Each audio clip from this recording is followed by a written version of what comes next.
আজকে we are talking about CV development. Maliha আজকে already কিছুটা অ্যাকচুয়ালি কিছুটা বলবো না, ওভারঅল সব ধারণাই দিয়ে দিয়েছে সিভি এসওপির ব্যাপারে। বাট একটা জিনিস মনে রাখতে হবে, আমরা কিন্তু আজকে দেখেছি ইউএসএ বেসড যে স্কলারশিপ গুলো, স্পেশালি পিএইচডি, সেটা কিভাবে অ্যাপ্লাই করে বা অ্যাপ্লিকেশন প্রসেসের একটা ধারণা, but will have it more even letter. So European union and Australia, Japan, America, বিভিন্ন দেশের উপর নির্ভর করে আমাদের যে অ্যাপ্লিকেশন প্রসেস, এই জিনিসগুলো কিন্তু ডিফারেন্ট হয়, যেটা আপনারা আজকে কিছুটা হলেও বুঝতে পেরেছেন। যেমন একজন কোয়েশ্চেন করেছেন about the emailing professors and stuff. এটা কিন্তু আমরা ইউনাইটেড স্টেটস বা নর্থ আমেরিকান সিস্টেমের উপর বেস করে বলা হয়েছে। এনিওয়েজ, সো আমাদের অ্যাপ্লিকেশন ডকুমেন্টসের ফার্স্টে আমরা যেটা সিভি, গত সেশনের আগের সেশনে আপনাদেরকে একটা লিস্ট দেওয়া হয়েছিল যে সবাই আপনারা স্কলারশিপ প্ল্যাটফর্মটা ব্যবহার করে কিভাবে you can generate your CV. I hope আপনারা সবাই সেটা করতে পেরেছেন, giving your information and stuff. So scholarship standard CV structure and formatting নিয়ে আজকে কিছুটা কথা বলবো, kind of like action verbs, different achievement কিভাবে আপনারা কোয়ান্টিফাই করবেন। মালিহা যেটা আজকে বলেছে যে specific words to avoid and কিভাবে আপনাদের CV depending on the country will be different.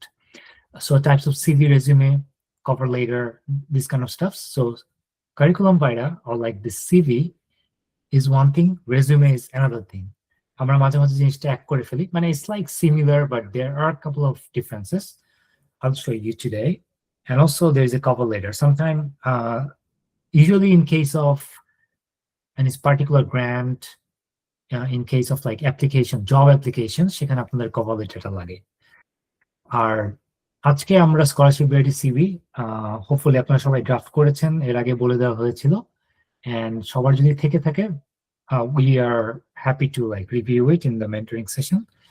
So now CV development, of course, আপনাদের বেসিক জিনিসগুলো যে একাডেমিক স্ট্রাকচার, বিকজ আপনারা যেহেতু অ্যাপ্লিকেশন করছেন হায়ার স্টাডিজের জন্য, তাহলে স্ট্রাকচারটা হবে academic. So research, publication, skills, work experience, এগুলোই প্রাধান্য পাবে। It has to be formatted. If you are applying for Europe, so তাহলে ইউরোপ অ্যাজ ফরম্যাট চলে আসবে। অ্যান্ড নর্মালি আপনারা সিভিতে times new roman, arial, 11 to 12 font use করতে পারেন। তো কিছুদিন আগে ক্যালিব্রি থেকে টাইমস নিউ রোমানে শিফট করেছে ট্রাম্প প্রশাসন, মানে অফিসিয়াল যে ফন্ট। তো এগুলো সবসময় ম্যাটার করে না, but you should like have this practice. So 2 to 4 pages, as like Maliha said, she had like 3 pages. আমার নিজেরও 3 pages ছিল। So 2 to 3 pages like ideal. অনেকে 4, 5, 6 পেজ করে ফেলে, বাট ওইটা আপনাদের আন্ডারগ্রেড হওয়ার সাথে সাথে আসলে হওয়ার কথা না। সো অনেক ইনফরমেশন, ইরেলেভেন্ট ইনফরমেশন চলে আসে। তো I guess 3 should be fine. And it has to be designed for professors, admission committee, and funding agency. But আপনাদের কেসে সেটা হচ্ছে প্রফেসর অ্যাডমিশন কমিটির জন্য। And এমনভাবে কাস্টমাইজেবল রাখবেন যাতে আপনারা যে কোনো টাইমে জিনিসটা আপডেট করতে পারেন। So it's better way, as I said before, যে আপনারা জিনিসটাকে গুগল ড্রাইভে সবসময় সেভ করে রাখবেন এডিটেবল ফরম্যাটে, যাতে যে কোনো টাইমে আপনি সেটাকে আপডেট করতে পারেন from any place. So you'll have, last time আপনাদের বলেছিলাম যে আপনাদের রিসার্চ ইন্টারেস্ট, এডুকেশন, পাবলিকেশন যদি থাকে বা আন্ডার রিভিউ থাকে, or even poster or abstract publication কোনো একটা কনফারেন্সে, or journal publication, however it is, সেটা লিস্ট করা। দেন আপনার experiences like research or any professional skills যেগুলো আপনি হয়তো চাকরি করেছেন, ইন্টার্ন করেছেন, সেগুলো লিস্ট করা। দেন আপনার টেকনিক্যাল অ্যান্ড ল্যাবরেটরি স্কিলস, সেটা লিস্ট করা। Academic projects, it can be scientific projects. তারপর আপনার যদি টিচিং এক্সপিরিয়েন্স থাকে প্রফেশনালি, ইভেন আপনি টিউশনের কথা উল্লেখ করতে পারেন ইন আমেরিকার কেসে, বাট ওইটাও লাইক প্রফেশনালি উপস্থাপন করতে হবে। ফর এক্সাম্পল, টিউটরিং আপনার সাবজেক্ট অ্যান্ড কি পড়িয়েছেন সেটার একটা লাইন, মানে it doesn't have to be like more than 1 or 2 lines. তারপর আপনার যদি কোনো গ্র্যান্টস পেয়ে থাকেন, কোনো স্কলারশিপ পেয়ে থাকেন, কোনো অ্যাওয়ার্ড থাকে, মানে অ্যাচিভমেন্ট গুলো প্রপারলি, নট লাইক যেটা বলেছে যে ছোটবেলা আপনি কোন খেলায় কবিতা আবৃত্তিতে কি করেছেন, not like those, like proper grant scholarships or awards, like science exhibition, science fair, Olympiad, কোনো একটা ইন্টারন্যাশনাল বা ন্যাশনাল কোনো একটা competition, like robotics competition, biology competition, anything like that, যেটা relevant in your case. Basically, you are solving a problem, like environmental problem using some technology, then you got the awards, or any business competition, something like that, which has some merits and relevant and contributing. ওই টাইপের award গুলো আপনারা নিতে পারেন। দেন as I said, like আপনি কোন কোন কনফারেন্সে বা ওয়ার্কশপে পার্টিসিপেট করেছেন বা সার্টিফিকেট পেয়েছেন সেগুলো। আর আপনার যদি কোনো প্রফেশনাল সার্ভিস থেকে থাকে, এটাও একটা এক্সপিরিয়েন্সের মধ্যেও ফেলে দেওয়া যায়। বা অনেক সময় প্রফেশনাল কিছু অ্যাফিলিয়েশন থাকে, যে member of American society of microbiology, এই টাইপের জিনিসপত্র থাকে। বা আপনি পার্টিকুলার কোনো সোসাইটির সাথে আছেন, science society or something, then your reference. So এইগুলো হচ্ছে আপনার basic information. Always keep them ready. আপনি একটা গুগল ডকের মধ্যে সবসময় জিনিসগুলো রেডি রাখবেন, যাতে অ্যাড করতে পারেন always. Then you have a little bit like differences. I'm not going to go through all of them. There is a summary for you, but see, এখানে আপনার European academic CV and north American academic CV দুইটার মধ্যে কিছুটা পার্থক্য আছে। যেমন আমি যদি এখানে নিয়ে আসি, লাইক আপনার ইউরোপের জন্য ইউরোপাস সিভিটা অলরেডি আপনার স্কলার ট্র্যাক সিভি জেনারেটরের মধ্যে আছে। আপনি জাস্ট আপনার ইনফরমেশন দিলে সেটা আপনি ডাউনলোড করতে পারবেন। Different formats, you like US formats, Europe format, দুইটাই পারবেন। সো এখানে কমিটিকে এক্সপেক্ট করে যে more structured and formal, since you already have the format given by the মানে ওয়েবসাইট থেকেই আমাদের ফরম্যাটটা আছে এবং সেটা accredited by the European Union. So you'll get this structure and formatted, and এটা আপনার ফান্ডেড প্রজেক্টস পজিশনস এর যে স্পেস গুলো আছে সেগুলো দেখবে। তারপর আপনার কারা দেখবে, এইচআর বা পিআই, ইউনিভার্সিটি যে রিলেভেন্ট প্রফেসর যারা আছে, প্রিন্সিপাল ইনভেস্টিগেটরস, তারা দেখছে। এন্ড আপনার পার্সোনাল ডিটেলস গুলোর একটা পজিশন থাকে ওখানে, একদম প্রপারলি আপনার যে ডকুমেন্টস, প্রপার ডকুমেন্টের সাথে মিলিয়ে দিবেন, কোনো যাতে এখানে ভুল না হয় বা পরবর্তীতে কোনো মিসম্যাচ যাতে না হয়। ল্যাঙ্গুয়েজ, আই থিঙ্ক ব্রিটিশ বা like regular English is fine. এখানে কোনো আসলে আমাদের ল্যাঙ্গুয়েজের এত ডিফারেন্স নেই, যা লিখবেন তাই, but try to maintain this British languages here, like British English. But এটা নিয়ে আপনাদের আসলে এত চিন্তা করার কিছু নেই। Research outputs, grants, clear timeline, ওখানে যে ফরম্যাট গুলো আছে, তারপর আপনার আইএলটিএস স্কোরস এন্ড স্টাফ, মানে it's already ready for you, right? But এখানে আমার ফর্মাল, ফ্যাকচুয়াল, গ্র্যান্ট অ্যালাইন্ড, এটা দেওয়ার উদ্দেশ্য হচ্ছে when you have some certain scholarships, grants, যেখানে আপনার সিভির সাথে এসওপি মোটিভেশন লেটার থাকে, তো সেটা ল্যাঙ্গুয়েজটাও এখানে আপনি কিছুটা বুঝতে পারবেন যে কি টাইপের টোন ইউজ করা যায়। বাট ইন ইউনাইটেড স্টেটস এখানে আপনার স্ট্রং রিসার্চ ন্যারেটিভ দিতে হয়, যে মালিহা যে দেখালো যে সে আন্ডারগ্রেডে কি করেছে, মাস্টার্সে কি করেছে, তারপর পিএইচডির জন্য কিভাবে অ্যাপ্লাই করেছে, তো এগুলোর প্রত্যেকটা রিসার্চের সাথে ওর গোলের সাথে একটা কানেকশন ছিল। So you have to make the connection in the CV as well, and the SOP তো definitely. Emphasis on your lab fit and productivity, যে আপনার মানে ল্যাবে, যে ল্যাবে আপনি অ্যাপ্লাই করছেন সেই ল্যাবের সাথে আপনার কম্প্যাটিবিলিটি, আপনার previous research experiences and your expertise and your research goal, এগুলো ফিট করে কিনা সেটা আপনার বুঝাতে হবে। আপনার productivity, you have to prove that. আর আপনার যদি কোনো টিচিং এক্সপিরিয়েন্স থাকে, টিএ ফান্ডিং পাওয়ার জন্য, কারণ ইউনাইটেড স্টেটসে পিএইচডি পেলে কয়েকভাবে ফান্ডিং হয়। একটা হচ্ছে আপনার টিএ, আবার টিএ বিভিন্ন রকম হতে পারে, কেউ টিচিং টিএ ক্লাস নেয় গ্রেডিং করে একদম লাইক বাংলাদেশের লেকচারারদের মতো, আবার কিছু টিএ আছে হচ্ছে ফ্যাকাল্টিকে হেল্প করে লাইক গ্রেডিং এর জন্য, তার পরীক্ষা নেওয়ার জন্য। আবার আছে রিসার্চ অ্যাসিস্ট্যান্টশিপ, যেটা মালিহা উল্লেখ করেছে, তো সেটা হচ্ছে আপনার ল্যাবে কাজ করবে রিসার্চের আন্ডারে, প্রজেক্টে under the professor or PI. আবার আরেকটা হচ্ছে আপনার গ্র্যাজুয়েট ফেলোশিপ। তো এরকম আরেকটা হচ্ছে গ্র্যাজুয়েট অ্যাসিস্ট্যান্টশিপ, সেটা আপনাকে অন্য কোনো একটা কাজ দিবে, অ্যাডমিনিস্ট্রেটিভ কাজ, সেটা করে আপনি আর্ন করতে পারেন, মানে ইন দিস কেস। সো আমি যদি ওগুলো বাদ দিয়ে শুধুমাত্র টিচিং এর ব্যাপারটা বলি, টিচিং অ্যাসিস্ট্যান্টশিপ, সেখানে আপনার টিচিং এক্সপিরিয়েন্স ম্যাটার করবে। So it's this is a very good experience for like having like a PhD scholarship. So এখানে টিচিং এক্সপিরিয়েন্স সেকশন থাকতে পারে, পার্সোনাল ইনফরমেশন তেমন একটা চায় না, ছবিও চায় না। ইনফ্যাক্ট যেমন ইউরোপাসে একটা ফরম্যাটে ছবি দিতে হয়, যেটা ইউনাইটেড স্টেটস এর বা নর্থ আমেরিকান সিভিতে এগুলো দেওয়া মানে নিষেধ বলা যায় অনেকটা। So you don't put your picture there. Research depth, কি কি টেকনিক শিখেছেন, পাবলিকেশন, সেগুলোর উপর এমফাসিস থাকবে। কোনো আপনি যদি মেন্টরশিপ করে থাকেন বা সার্ভিস যেটা connected, you have to mention that. It typically 3 pages should be fine, and it's like research driven, and আপনার ইম্প্যাক্ট ফোকাস, যে আপনি কাজগুলো করেছেন সেটার ইম্প্যাক্টটা শো করতে হবে। So this is the overall differences. So Europe CV is like screened formally. এটা আপনার প্রজেক্ট ফান্ডিং এর উপরে তাদের যে উদ্দেশ্য আছে, ওদের যে স্কলারশিপের ক্যাটালগ এন্ড তাদের একটা থিম থাকে, you have to know that theme from the question they put in their SOP formats. So সেটা দেখলে আপনি এসওপি ফরম্যাট গুলো দেখলে আপনি বুঝতে পারবেন যে ওরা কি কোয়েশ্চেন করছে, কি চায়, কি শুনতে চায়। So it's more like your information more than the storytelling. But in North America, your CV has to support the statement of purpose. As I said, যে আপনার রিসার্চ ন্যারেটিভটা এখানে কাজ করবে, and PI দেখতে চায় যে আপনার কাজের ট্র্যাজেক্টরিটা কোন দিকে গিয়েছে, কোত্থেকে কোথায় গিয়েছে। এই যে মালিহার যে কাজ একটার সাথে একটা সে কানেক্ট করেছে কোন তার, এবং ওভারঅল রিসার্চ গোলের সাথে তার একটা ম্যাচ করেছিল, এবং সেটার অ্যাচিভ করার জন্য ওর যে research experiences and like technical skills গুলো আছে, সেগুলো কিন্তু সবগুলো আস্তে আস্তে একটার সাথে একটা connected. So that's what I meant by trajectory.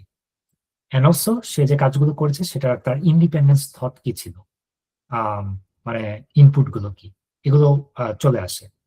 তারপর আপনার টিচিং সার্ভিস তো বললামই। And how to CV format, as like say যে জার্মানি, নেদারল্যান্ড এগুলোর জন্য ইউ ভার্সন বা ইউরোপাস আছে, ইউএস কানাডার জন্য আপনার ইউএস এর ভার্সন, যেটা আপনি স্কলার ট্র্যাকের যখন আপনি সিভিটা জেনারেট করেছেন তখন কিন্তু আপনি কর্নারে দেখবেন যে ডাউনলোড, সেই ডাউনলোডের অ্যারোতে ক্লিক করলে আপনার নতুন করে ইনফরমেশন দিতে হবে না, but you will get the different formats like US এর যে আপনার বেসিক একাডেমিক সিভি, অথবা আপনার ইউরোপাস, অর লাইক কোন একটা প্রফেশনাল রেজিউমে, যেটা মানে কোন জব অ্যাপ্লিকেশন, তিনটাই আপনি তিনটা ফরম্যাটে ডাউনলোড করতে পারবেন, গিভিং দ্য সেম ইনফরমেশন, আপনার চেঞ্জ করা দরকার নেই। আর ইউকে তে মাঝে মাঝে depending on your scholarship like Chevening বা এগুলোর কিছু ফরম্যাট থাকবে, সেটা আপনি ইউজ করতে পারেন। মোরলেস এই তিনটা ফরম্যাটই ঘোরাফেরা করবে যেগুলো আপনাকে অলরেডি দেওয়া আছে। তো নাও so USS CVs are more like teaching experiences, and এখানে একটা টার্ম আছে যে resume and CV.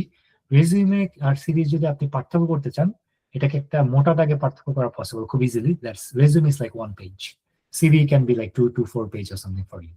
So like this one is Europa's format for European scholarships, যেটা আপনারা অলরেডি দেখেছেন, আর এটা মোর লাইক ইউএসএ বা নর্থ আমেরিকান স্টাইল। সো এখানে আপনার নেম, আপনার রিসার্চ ইন্টারেস্ট, লাইক খুব বুঝার মতো করে, লাইক ভেরি ইজিলি আন্ডারস্ট্যান্ডেবল এরকম ফরম্যাটে দিতে হবে। এখানে অনেকে লেখে রিসার্চ রেশনালে বা সামথিং অনেক বড় করে এতটুকু এক প্যারা লিখে ফেলে, এত আসলে দরকার নেই।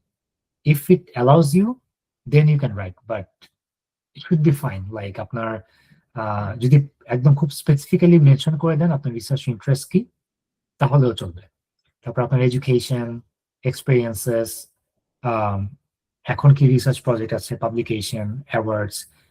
সো আপনি ইনফরমেশন গুলা স্কলার ট্র্যাক এআই তে দিলে সে আপনাকে তিনটা ফরম্যাটের মধ্যে Europass, this one, and also professional CV, you'll get everything.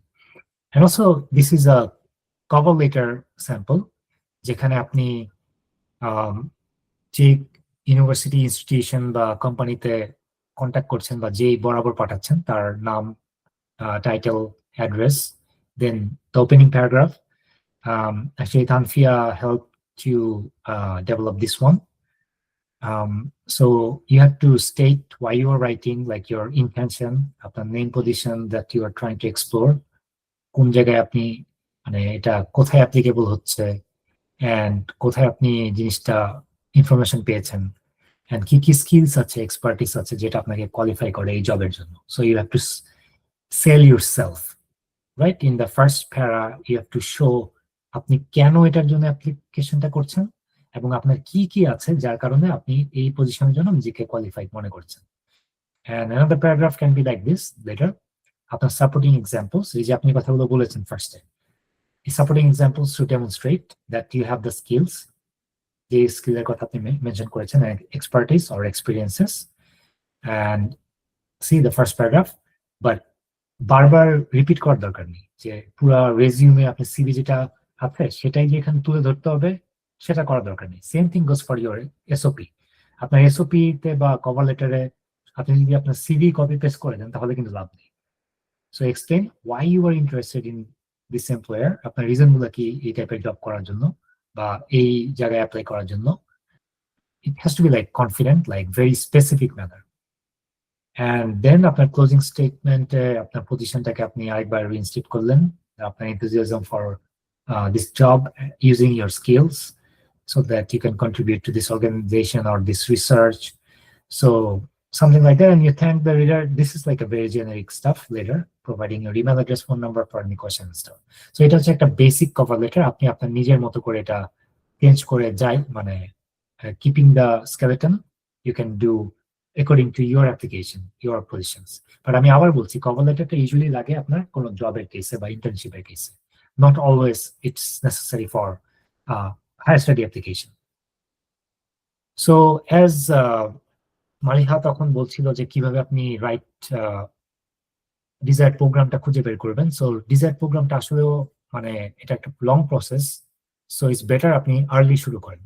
আপনি প্রথম থেকে যে কাজটা করতে পারেন, মালিহাও এটা মেনশন করেছে, আপনি একটা, এবং আপনাদেরকে লাস্ট সেশন গুলোতে বলেছি যে একটা গুগল ড্রাইভ করে এখানে আপনার সব ইনফরমেশন, ছবি থেকে শুরু করে যত টাইপের ডকুমেন্ট, সার্টিফিকেট যা আছে সব জমা করে রাখবেন। তারপর একটা পেজের মধ্যে আপনার সব যে ইউনিভার্সিটি তে অ্যাপ্লাই করছেন সেগুলোর একটা পোর্টাল থাকে, সেই পোর্টাল আপনার ইমেল অ্যাড্রেস, তারপর আপনার পাসওয়ার্ড এগুলো থাকে, সেগুলো আপনি লিখে রাখবেন প্রত্যেকটা লিঙ্কের সাথে। লাইক অ্যাপ্লিকেশন পোর্টালের যে লিঙ্ক থাকবে সেই লিঙ্কটা কপি পেস্ট করে রাখবেন, যাতে আপনি পরবর্তীতে আপনার বারবার খুঁজে খুঁজে বের না করতে হয় ইউনিভার্সিটির ওয়েবসাইটে যে সেই লিঙ্ক, সেটার আপনার ইমেল অ্যাড্রেস, পাসওয়ার্ড সবকিছু রাখবেন যাতে you can access from everywhere. And then you will have another one that is something like this in an Excel file or Word file, doesn't matter. But before that, I actually need to show you something.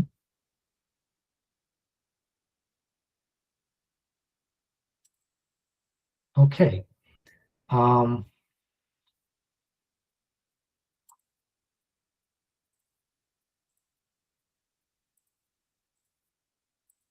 So এখানে দেখতে পাচ্ছেন যে একটা resume, আন্ডারগ্রাজুয়েটের যে resume থাকে, রেজিউমের একটা format, you'll get it in the ScholarTrack AI. So this is one page resume, and CV. This is the academic CV. It's like 4 pages, academic references, achievement, different kind of activities, conference, presentations, publications, graduate, undergrad research mentoring, academic experiences, teaching experiences, education. So this is kind of like that. So if I go back to this again, like এখানে একটা দেখতে পাচ্ছেন আমার list. I made it for the students though, but this list is basically you are putting name of the university, sorry, different universities name and the information regarding them. So this is what we are. Okay, so now we have this university name, then সেটা ranking কি সেটা লিখে রাখতে পারেন, দেন the state কোথায় আছে, মানে আমি জাস্ট ইউনিভার্সিটি গুলো আমেরিকারটা দেখিয়েছি, বাট আপনারা depending on the country or শহরের উপরে বেস করে, আপনার কন্টিনেন্টের উপর বেস করে you can like make different list. So সেটা কি প্রোগ্রাম আমি অ্যাপ্লাই করতে পারি, মাস্টার্স অর পিএইচডি, তারপর সেখানে যদি কোনো নোট থাকে যে আসলে মাস্টার্স কোর্স ওয়ার্ক করে, লাইক আপনি পিএইচডি শুরু করলেন, আপনার মাস্টার্স এর কোর্স ওয়ার্ক শেষ হলে আপনি মাস্টার্স ডিগ্রি হয়ে যাবে আপনার। সো এরকম কিছু একটা লিখে রেখেছি। আম, তারপর আপনার পিএইচডি কোন সাবজেক্টে, তারপর আপনার ওই পেজে যে লাইক আপনার ওটা আইএলটিএস স্কোর মিনিমাম কত লাগে ওভারঅল, টোফেলের স্কোর কত লাগে।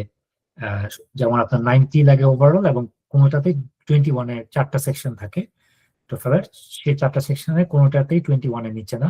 যেমন আইএলটিএস এ আপনার স্পিকিং এবং রিডিং এ হয়তো 7-এর নিচে অনেকে অ্যালাউ করে না, বা 6.5-এর নিচে। সো এরকম কিছু ক্রাইটেরিয়া থাকে, বা ডুয়োমিনিতে কত থাকে সেটা লিখে রাখতে পারেন। জিআরই লাগে নাকি লাগে না সেটা লিখে নো। ডাব্লিউএস মানে একটা ইভালুয়েশন সিস্টেম, অনেক ইউনিভার্সিটিতে লাগে, অনেক ইউনিভার্সিটি লাগে না। তারপর সেখানে আপনার যে সেন্ড করবেন এই স্কোর গুলো, জিআরই বা আইএলটিএস, সেটার একটা কোড থাকে, সেই কোডটা লিখে রাখলেন, ডেডলাইনটা লিখে রাখলেন। সুপারভাইজার কি লাগে, মানে আগে ইমেল করতে হয় নাকি করতে হয় না, সেটা আপনি লিখলেন। যদি না লাগে তাহলে নো, লাগলে রিকমেন্ডেড অর ইয়েস। লিঙ্ক, আমি এই যে এটার মধ্যে ক্লিক করলে এই ইউনিভার্সিটির এই পার্টিকুলার প্রোগ্রামের পেজটাতে চলে যাবে, সেই লিঙ্কটা আপনি রেখে দিবেন। আর এটা ফান্ডিংটা কি সেন্ট্রাল, মানে আপনি অ্যাপ্লাই করবেন, প্রফেসরদের নাম বলবেন, তারা যদি আপনাকে অ্যাকসেপ্ট করে, you will get the rotations, will talk about the rotations later. And অথবা ফেলোশিপ বা গ্রান্ট দুইটাই থাকে, অনেক সময় এক্সট্রা ফেলোশিপ বা গ্রান্টও থাকে আপনার এই সেন্ট্রাল অ্যাপ্লিকেশনের সাথে। আবার অনেক সময় রিসার্চ অ্যাসিস্ট্যান্টশিপ দিয়ে প্রফেসর নিজেই আপনাকে নিয়ে নিতে পারেন। তো এরকম বিভিন্ন স্টাইলে আপনি অ্যাপ্লিকেশন গুলো করতে পারেন। So I would say program university list এবং উইথ দেয়ার লিঙ্কস, এটা আপনারা এখনই বানিয়ে ফেলেন। Maliha also mention that you should start that early. Then আপনি look for the faculty members, principal investigators, মানে যারা রিসার্চার্স প্রফেসর্স, অথবা ল্যাব ডিরেক্টরস, কে কি টাইপের রিসার্চ করছে, তাদের রিসেন্ট পাবলিকেশন এবং কারেন্ট প্রজেক্ট গুলো দেখে বুঝতে হবে। যখন আপনি তাদেরকে ইমেল করবেন, সেই ইমেলে এগুলো মেনশন থাকবে, আপনার এসওপি তে মেনশন থাকবে। তারপর মেক শিওর আপনার যে ইন্টারেস্টটা ওদের কাজের সাথে ম্যাচ হয় কিনা, অ্যালাইন হয় কিনা।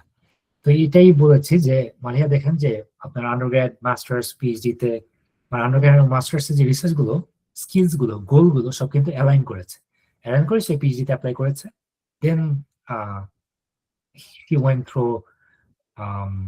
দেয়ার, লাইক দ্য কমিটি, মানে আপনার যে প্রফেসরদেরকে ইমেল করেছে, বা প্রফেসররা যারা তার সিভি বা অ্যাপ্লিকেশন দেখেছে, তারা একটা ইন্টারভিউ নেয়, অনেক সময় 2টা 3টা পর্যন্ত নিতে পারে depending on the situation. So সে ইন্টারভিউতে কিন্তু জিজ্ঞেস করে এই রিসার্চ গুলো আপনাকে কানেক্ট করতে হবে। তো that's why they have to make sure যে আচ্ছা আমি একটা স্টুডেন্ট নিচ্ছি, তো আমার কাজে, আমার ল্যাবে যখন ওকে নিব, ওর মানে পার্সোনালিটি কিরকম, ওর কাজগুলো কি করেছে, কি টাইপের স্কিলস আছে, সেটা আমার প্রজেক্টের জন্য কাজে লাগবে কিনা, ওকে দিয়ে আমি আমার প্রজেক্ট কাজ করাতে পারবো কিনা, এই জিনিসগুলো থাকবে।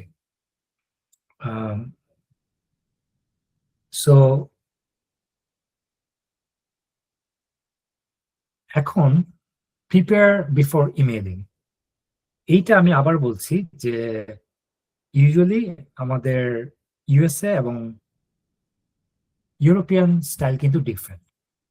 We are talking about USA today. So আপনার কারেন্ট ডিগ্রি পজিশন, তারপর আপনার সিভি, এগুলো সব প্রিপেয়ার রাখবেন ইমেল করার আগে, যদি কি ইমেল করার প্ল্যান করেন। তো এখানে মজার ব্যাপার হচ্ছে আপনি কিন্তু পিএইচডি করার জন্য ইউএসএ তে যখন অ্যাপ্লাই করবেন, আপনার মাস্টার্স থাকতে হবে এমন কোনো কথা নেই। বাংলাদেশের আসলে সিচুয়েশনের জন্য মাস্টার্সটা দরকার পড়ে, বা ইউরোপ বা অস্ট্রেলিয়া এইসব জায়গায় পিএইচডির জন্য মাস্টার্সটা দরকার পড়ে। বাট ইউএসএ তে আমার নিজের ব্যাচমেট, আমার নিজের ক্লাসমেট ছিল, আমি আরো মানে যখন ক্লাস শুরু করেছি আমাদের বায়োটেক প্রোগ্রাম, দুজনই স্টুডেন্ট ছিল, একটা আমি এবং আমার আরেকটা মেয়ে ছিল। তো এই দুইজন শুরু করেছে, ও কিন্তু আন্ডারগ্রেড শেষ করার সাথে সাথে পিএইচডি তে চলে গেছে ইউএসএ তে, কোনো মাস্টার্স করতে হয়নি। I didn't apply, but she did, and she got the PhD. So এবং ইউএসএ তে তাই করে স্টুডেন্টরা, আন্ডারগ্রেডের পরে পিএইচডি তে চলে যায়, আপনার অনেক সময় বেঁচে যাবে। তো you can do that. So that's why আন্ডারগ্রেডে থাকা অবস্থায় আই উড সে যে এই কাজগুলো শুরু করে দেন। অ্যান্ড এটা একটা মানে প্রফেসরকে ইমেল করার একটা ফরম্যাট, লাইক মানে বেসিক ইমেল, অত আহামরি কিছু না যে অনেক অনেক কিছু বলে যে ফর্মেটিভ হবে না, হলে হবে না, হবে না, হলে হবে না। I understand that, but at the same time আপনি যদি নর্মালি শুরু করেন, if this actually read your মানে email, they will actually go through it. at least I talked with the professor at my university, they actually read the email, not all of them. কারণ আপনার যে subject ম্যাটারটা ওইটা matter করে, তারপর আপনি কখন email করেছেন, ওরা কখন পেলো, সেটাও অফকোর্স ম্যাটার করে। বাট সেখানে আপনি স্প্যাম করছেন কিনা বা কোনো একটা মানে এমন ভাবে সিভি অ্যাড করলেন যার কারণে সেটা মানে সিকিউরিটি অ্যালার্ট হয়ে গেল, কারণ সবাই প্রফেশনাল ইমেল সার্ভার ব্যবহার করে, সেটাতে সিকিউরিটি ফ্ল্যাগ হয়। এগুলো মিস্টেক কিছু আছে, সেটা যদি না করে থাকেন তাহলে you are good to go. So you can start with this, like your basic name, আপনার প্রোগ্রাম এন্ড এভরিথিং। তারপর আপনি যে প্রফেসরকে ইমেল করছেন সেটার কোন স্পেসিফিক টপিক বা কোনো একটা পেপারের রেফারেন্সে, যে আমি আপনার অমুক পেপার বা রিসার্চ দেখেছি, পার্টিকুলারলি ইন্টারেস্ট আপনার কোন, ওই প্রফেসরকে কোন প্রজেক্টে আপনি ইন্টারেস্টেড, তারপর আপনি ওইটা like that project, you want to be a part of it, you have that experience, relevant experiences, অথবা publication, internship, volunteer, anything, right? So you have to connect with the professor's work, with your experience or with your skills and your goal, right? Again, so you connect in this sentence, then mention আপনার relevant skills, যে আমি এটা পারি, যেটা হচ্ছে আপনার এই যেটা মানে প্রফেসরের প্রজেক্টের সাথে বা পিএইচডি প্রোগ্রামের সাথে মিলে যাচ্ছে, আমি আমার এখানে ফার্দার ডেভেলপ করতে চাই বা পিএইচডি হায়ার স্টাডিজের জন্য, like I want to be a part of your lab or something. So এখানে আপনি বলে দিবেন যে আপনি আপনার সিভিটা সেখানে অ্যাটাচ করবেন, বা আপনার কোনো একটা রিসার্চের গ্লিপস যদি থাকে সেটা, বাট পার্সোনালাইজ এভরি ইমেল, মানে আপনি একটা ইমেল করে সেটা সব কপি পেস্ট করে সব জায়গায় না, depending on the professor and university you have to personalize. তারপর আপনি টিউসডে থেকে থার্সডে সকালবেলা টাইমটা, মানে বাংলাদেশের রাত্রে হয়, অথবা মানে সেটা এখানকার সকাল হয়, ডিপেন্ডিং অন টাইম জোন, আপনি ওদেরকে এমন ভাবে করবেন যাতে সকাল 8টা-9টার দিকে ইমেলটা ওরা পায়। And then you can schedule it, like জিমেইলের মধ্যে আপনার বা আপনার প্রফেশনাল ইমেলের মধ্যে এরকম টাইমিং করা থাকে। যদি ইমেলের উত্তর না আসে, আপনি 1-2 সপ্তাহ পর আবার নক করতে পারেন প্রফেশনালি। অ্যান্ড আপনি যদি একটা নিজের প্রফেশনাল ইমেল থাকে সেটা বেটার, লাইক আপনার একটা পার্সোনাল ওয়েবসাইট থাকলো, সেই ওয়েবসাইটের সাথে ম্যাচ করা একটা ডোমেইনের ইমেল অথবা আপনার ইনস্টিটিউশনাল ইমেল, সেটা হলে সবচেয়ে ভালো হয়। আর আপনি এই যে সিভিটা যে দিলেন, সেটা আপনার একটা টেক্সট হাইপারলিঙ্ক হিসেবে দিতে পারেন, লাইক আপনি গুগল ড্রাইভে আপলোড করে সেটার লিঙ্কটা দিয়ে সেটাকে আপনি হাইপারলিঙ্ক বানিয়ে দিবেন সিভি হিসেবে, তাহলে আপনার এটা সিকিউরিটি ফ্ল্যাগ হবে না। তো আপনার নাম, প্রোগ্রাম এগুলো দিয়ে আপনার লিঙ্কডইন, গুগল স্কলার প্রোফাইল থাকতে দিবেন। বেস্ট হয় যদি আপনার ওয়েবসাইট থাকে, সেই ওয়েবসাইটটা থাকলে ওখান থেকে তারা সব দেখতে পারবে, not only this, everything else. And ওখান থেকে আপনার সিভিও ডাউনলোড করতে পারবে, মানে সিভি আপনি আলাদা করে দিবেন, but at the same time they will have a very good impression about you. So এটা we'll talk about it later session at the website. So আপনি এখন কি করবেন, plan to take required test, যেটা বললো যে আইটিএস বা GRE যদি না করা থাকে তাহলে IELTS, TOEFL, whatever you want to do. তারপর আপনার একটা সিভি এন্ড রেজিউমে দুইটাই বানাবেন, যেহেতু আপনার স্কলার ট্র্যাকে সেটা ইজি করে দিয়েছে আপনার ইনফরমেশন দিয়ে। Make it before the like next session, make your CV, then request like official and unofficial academic transcripts from your university, scan it down and upload it in your Google Drive. তারপর আপনার identify and contact your recommenders, like আপনার আজকে মালিহা যেটা বললো যে কার কাছ থেকে recommendation নেওয়া যাবে, আপনার ফ্যাকাল্টিস, আপনি যাদের সাথে কাজ করেছেন, আপনার সুপারভাইজার্স, এদের কাছ থেকে আপনি রেকমেন্ডেশন নিতে পারবেন। ইভেন আপনি যদি কোনো প্রফেসরকে আপনি আগে ইমেল করে থাকেন এবং সেই প্রফেসর যদি বলে যে okay you can put my name as recommender, I really like, মানে বুঝাচ্ছে যে okay I like you, I really want you in my lab, so put my name as recommender in the application, আপনি কিন্তু সেটাও করতে পারেন। মানে then আপনার cover letter and resume ready থাকলো, এন্ড আপনার স্টেটমেন্ট অফ পারপাস, সেটা তো আপনার আমরা আরো ডিটেইলে যাব নেক্সট সেশনে, এন্ড আমাদের যে এসওপি মেকার আছে স্কলার ট্র্যাকে, so you will get the full service there as well. So remember this red boxed one that we really want you to do, and week 5 we'll like talk about statement of purpose, components and everything. ঠিক আছে? So for now this is for us today. If you have any question.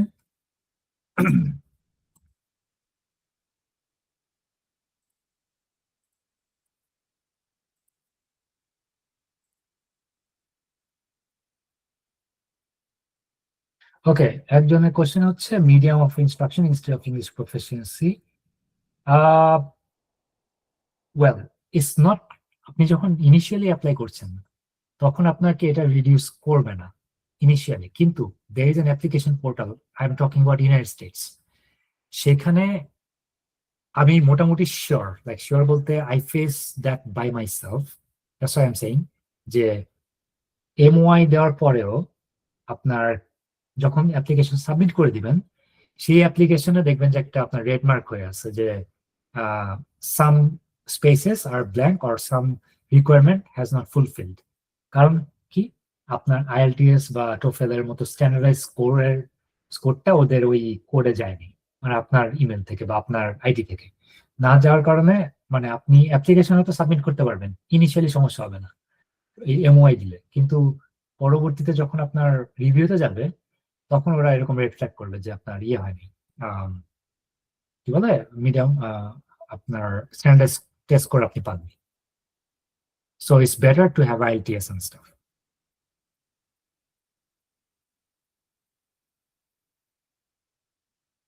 But make sure all of you make your CV and that Google Drive যেটা আমাদের আপনার সবকিছু থাকবে।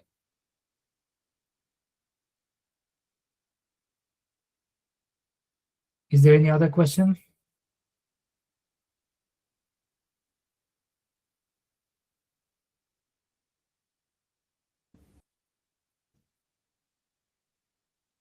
Alright, যদি কোনো question না থেকে থাকে মালিহার কাছে বা আমার কাছে বা তানফিয়ার কাছে, we can end the session here. Tanfia, I'm giving back to you. Thank you so much, sir, for your input. Thank you so much, Malihapu, for joining us today and making the time and give us such a detailed overview regarding SOP, CV, and all the other things that we need while applying. And thank you everyone for joining Ajker session. We will send you all the required details regarding the website, how you can best utilize the ScholarTrack website. And during this journey, Jita, Malihap and Salman sir already mentioned and how ScholarTrack can help you. And we will also send you other details regarding upcoming sessions by email. So please keep an eye out on our WhatsApp. And for now, I think we can conclude the meeting. So yeah, thank you everyone for joining. Thank you, everyone.